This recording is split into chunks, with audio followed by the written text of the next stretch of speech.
So what's up sa inyo katupange boys and girls? Sa mundo ng Philippine volleyball, maraming players ang agad sumisikat noong college pa lamang.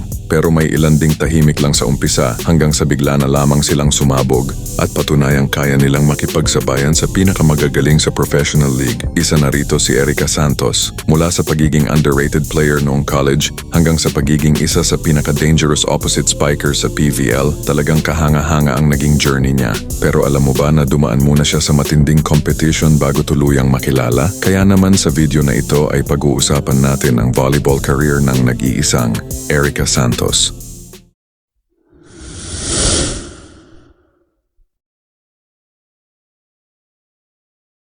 Si Erica May Santos ay ipinanganak noong Oktubre 25, 1979 sa Angeles City, Pampanga.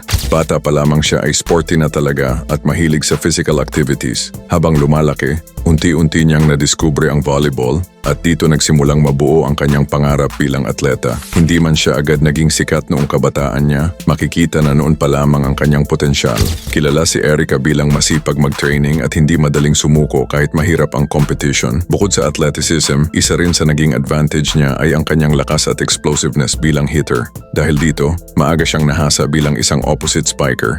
Nag-aral si Erica Santos sa Holy Angel University noong high school. Dito niya mas pinagtibay ang kanyang volleyball skills habang sumasali sa iba't ibang school tournaments. Habang naglalaro para sa kanilang school team, unti-unti siyang nakilala bilang isang promising attacker dahil sa kanyang malalakas na spikes at agresibong laro sa court. Noong high school days niya, hindi pa ganun kalaki ang media exposure niya kumpara sa ibang volleyball stars, pero ramdam na ng mga coaches at volleyball insiders na may potensyal siyang maging malaking player balang araw. Isa rin sa mga naging malaking dahilan ng kanyang improvement ay ang disiplina niya sa training. Kahit hindi pa siya sikat noon, patuloy siyang nag-iensayo para mapabuti ang kanyang laro. Dahil sa ipinakita niyang potensyal noong high school, nakapasok si Erica Santos sa De La Salle University at naging bahagi ng sikat na Lady Spikers program sa UAAP at dito nagsimula ang isa sa pinakamahirap na bahagi ng kanyang volleyball career. Sa panahon kasi na nasa La Salle si Erica, sobrang lalim ng lineup ng Lady Spikers. Maraming star players at national team members sa kanilang roster kaya napakahirap makakuha ng malaking playing time.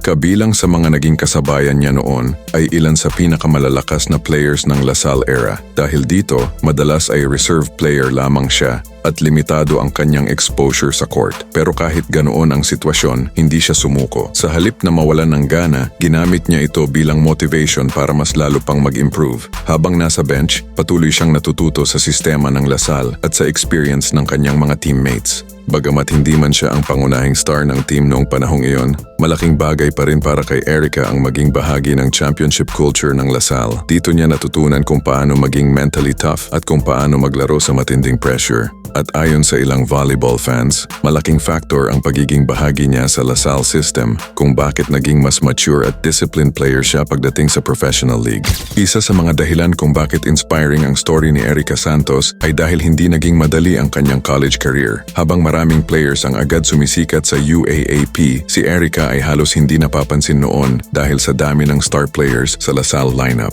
May mga pagkakataon pa nga na iniisip ng ibang fans na baka hindi na niya maabot ang pagiging star player dahil limitado ang kanyang opportunities. Pagkatapos ng kanyang collegiate career, pumasok si Erica Santos sa professional volleyball at naging bahagi ng PLDT High Speed Hitters sa PVL. Sa simula ng kanyang pro career, hindi rin agad naging madali ang adjustment niya. Kailangan niyang harapin ang mas malalakas at mas experienced na players sa professional level. Pero dito nagsimulang mapansin ng volleyball fans ang malaking improvement niya. Unti-unting lumalakas ang kanyang palo, mas naging confident siya sa attacks, at mas naging consistent siya bilang scorer. Habang tumatagal sa PLDT, lalo siyang naging importante sa rotation ng team hanggang sa maging isa sa pangunahing offensive weapons nila.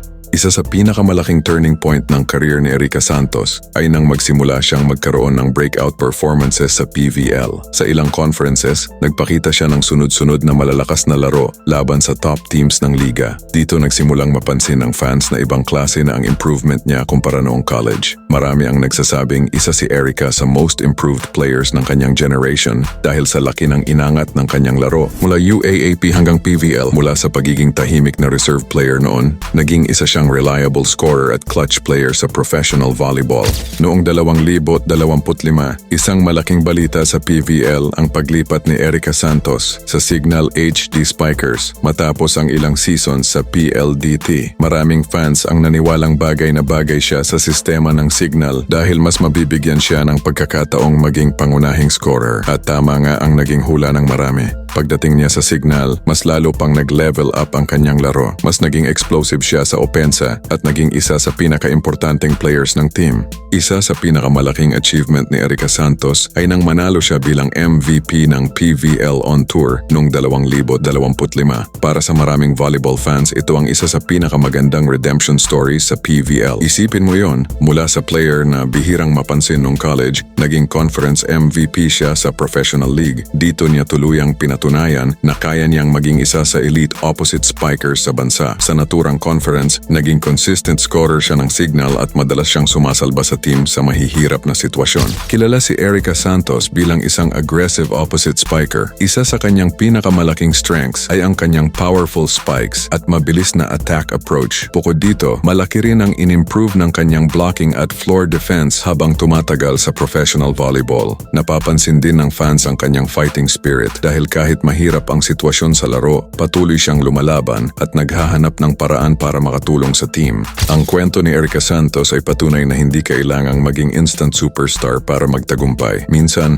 ang tunay na success ay dumarating sa mga taong marunong maghintay, magsipag at patuloy na maniwala sa sarili kahit hindi agad napapansin. Mula sa Holy Angel University hanggang De La Salle University hanggang PVL at ngayon ay isa ng MVP level player sa professional volleyball. Tunay ngang inspiring ang naging volleyball journey ni Erica Santos. Kung nagustuhan mo ang video natin ngayon ay paki-like naman po at mag-subscribe ka na rin po sa channel na ito at i-click mo na rin ang notification bell button para lagi kang updated sa susunod pang mga video.